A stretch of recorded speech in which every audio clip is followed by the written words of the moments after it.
بالله من الشيطان الرجيم بسم الله الرحمن الرحيم الحمد لله رب العالمين الرحمن الرحيم مالك يوم الدين إياك نعبد وإياك نستعين اهدنا الصراط المستقيم صراط الذين أنعمت عليهم غير المغضوب عليهم آمين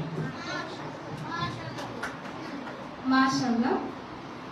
এবারে জাতীয় সঙ্গীত পরিবেশন করা হবে। জাতীয় সঙ্গীতের জন্য আমি উপস্থিত সকলকে অনুরোধ জানাচ্ছি দাঁড়িয়ে জাতীয় সঙ্গীতের প্রতি সম্মান প্রদর্শন করার জন্য।